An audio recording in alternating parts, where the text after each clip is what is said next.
So how do you detach and let go when manifesting? Because I'm sure you've heard that one of the biggest blocks that most people have when trying to manifest their dream life, their dream partner, or just really live the life they want to live, that fulfilled life, and moving into that, is because they're not letting go. The inability to let go and detach from outcomes, to detach from certain things that are going to allow that life that they want to come in. Well, let's talk about that. Let's go over how you can actually start detaching, the power in doing this, and just some things that I have found to be very helpful in creating the dream life I've wanted and I'm continuing to create that I think can be helpful for you as well. Let's get that coming up next. So welcome to the channel. My name is Dave if you are new here, and on this channel I am creating videos every single day to help you live life from your heart space, to live a fulfilled life on your terms. That's why the channel is named HeartSpace, so welcome. Now before we get started, one thing that's going to help you with everything we're going to discuss in this video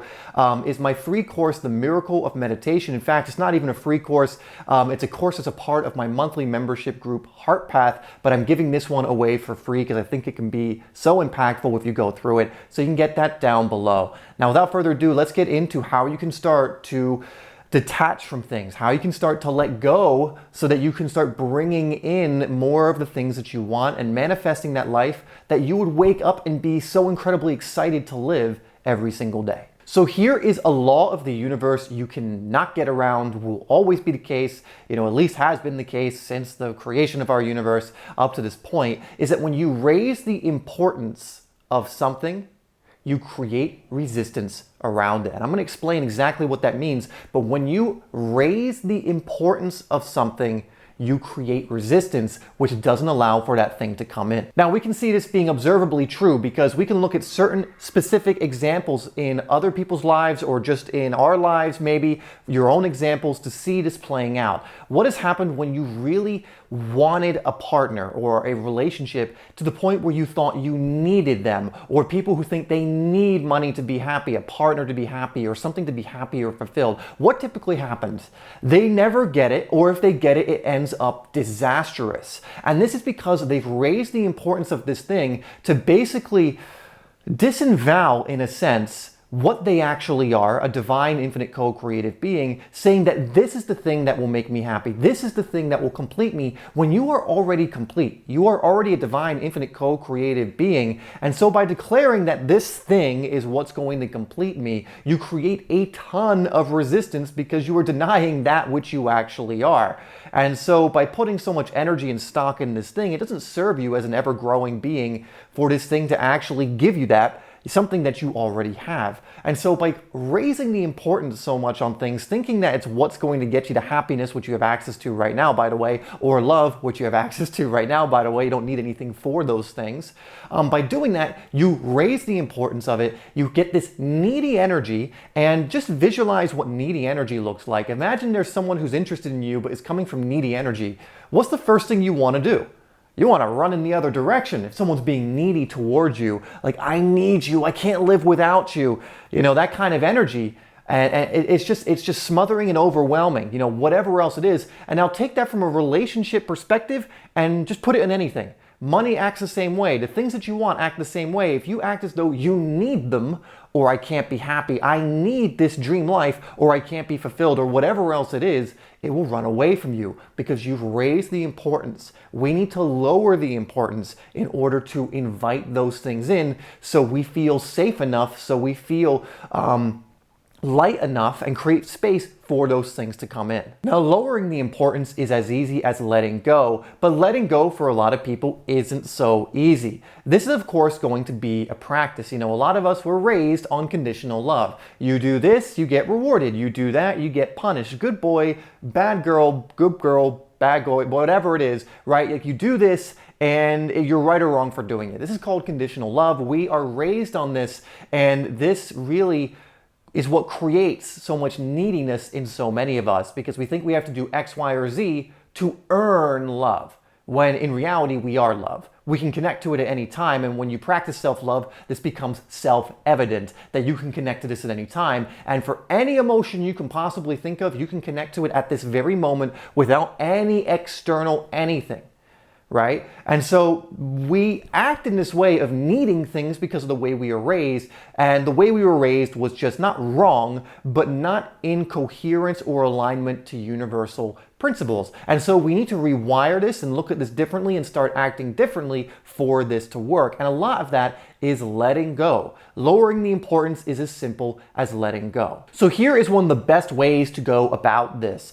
You want to have excitement and eagerness towards whatever it is you want to bring in. In fact, you wouldn't want to bring in what you bring in if you weren't excited or eager about it. And there's nothing wrong with this. You are designed, you are meant to always want to express at higher and higher levels and experience things at higher and higher levels of consciousness or just different experiences. We are ever-growing souls in a human body looking to experience more levels of divinity or different levels of divinity, looking to experience different things in this 3D world, which is kind of a part of the whole purpose of us even being here. So you will always feel excitement and eagerness towards something. You always will. And even when you get that next thing, you will continue feeling excitement and eagerness towards something else. And that almost sounds like, well, are you saying I'm just going to be on this continuous hamster wheel of never being satisfied? No. That is the trick. This is where most people get it wrong. This is where most people raise the importance of these things, or they become needy towards these things because they think, oh, I need that thing to be happy. No, that is just something that you are naturally drawn to continually express yourself in newer and fresher and just beautiful ways. But that does not mean you then curse whatever is currently in your reality or currently where you're at. The most beneficial state and the most natural state for you to be in as a creative being is in one of immense gratitude for whatever is happening right now in the moment for yourself, meaning being grateful for the place you're currently in, being grateful in some way for whatever your financial situation is, whatever, the vehicles you drive, if you drive one, whatever it is. Some of those things you may complain about, even maybe a job that you're not so aligned with, finding ways to be incredibly content and grateful for what you're currently in, and yet eagerly anticipating excitedly whatever is next. And trust me, you will be naturally drawn to what's next. I think a lot of people believe, oh, if I'm grateful for what I have now, it'll cut me off from being excited about what I want to bring in. That's not the case at all. Nothing will make you more excited. I'm getting excited just explaining this. Nothing will make you more excited about other things that you are being drawn to. Nothing will draw you to other things to experience more than being grateful right here, right now for what you currently have. And I know it sounds counterintuitive, but just trust me and try it. Nothing will bring you to the next thing in this excited, eager, almost childlike state more than actually being grateful for your current situation. And genuinely, I'm not talking about, oh, you're saying it out loud and you're just using words and you're not feeling it. I mean, you're connecting to gratitude. You're truly in that appreciation. It is flooding your body. You're getting tingles because you feel so grateful. That's what I'm talking about. If you are in that state, and this is a learned state, you can connect to this. This is actually very easy to connect to if you just do a little bit of practice, because it's connected to what you naturally are. It's actually very heavy and dense for us to feel low conscious vibrations. That's not what we are naturally. That's why it feels heavy. If you're in anger, frustration, stress, shame, guilt all the time, it feels heavy and constricting because it is against what it is you are naturally. Again, we have the ability to experience these things, and there's nothing wrong with doing so. But if you want to be able to manifest the things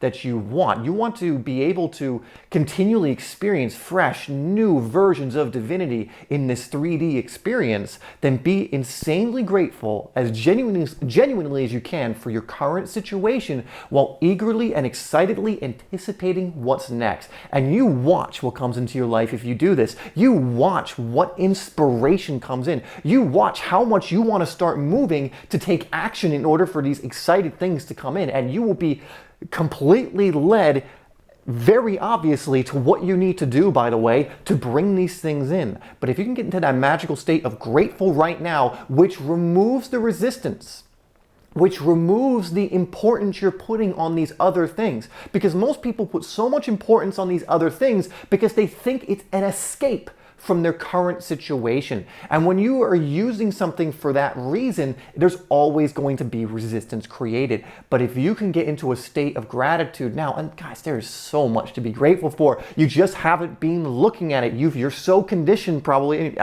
you may not be, but some people watching this will be, are so conditioned to look at what's negative and what they don't like and, I'm not enough and whatever else it is. We're so trained in doing that we miss out on so much of the beauty that's going on in our lives. And all it takes is a shift in perspective, a shift in energy, a shift in what we look at, and you'll be amazed at what you can find to be grateful for. And it can be simple things. It could be simple things like, I have enough oxygen to breathe today. I'm here in this reality. It could be grateful for your house. It could be grateful for a specific person. It could be grateful for a pet. It could be grateful because you're looking out at a tree and there's a beautiful bird on the tree. Everything. When you take a sip of water. Anyway, I can go off and off on that, but that is the magical state. Being genuinely grateful for what is happening in your life now. Just being grateful in the moment while eagerly anticipating from a very excited place, which will naturally happen if you're being grateful, by the way. Again, being grateful will not make you get lazy and content to the point where you don't really desire that next thing for yourself.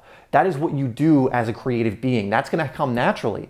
But you will, if you are grateful for what's happening right now and things in your life, and you focus more on that, you will naturally start to notice eagerness and excitement towards certain things. And if you can keep both of those together, one doesn't exclude the other. They both go together beautifully in tandem and coherently together in harmony. If you do that, you will remove resistance and notice things manifesting in your life faster than ever. Okay, that's enough energy being thrown at you for now. Hopefully it's been good for you. Hopefully that you learned something here and you can take away something. Maybe you got an aha moment. Maybe you can just benefit from my energy, again, coming onto you and take that moving into your day. Whatever else it is, I hope this has benefited you in some way. Again, something that's going to really benefit you over time moving forward is to get my course, The Miracle of Meditation. Again, you can get that for free right now down below. It's going to give you some things to think about with meditation, demystify some things about meditation, make it easier for you, and also give you some of the most powerful meditations I've discovered in years and years and years of meditating. Anyway, thank you so much for tuning into this video. Remember that you are loved. We live in a friendly universe, and I'll see you in the next video.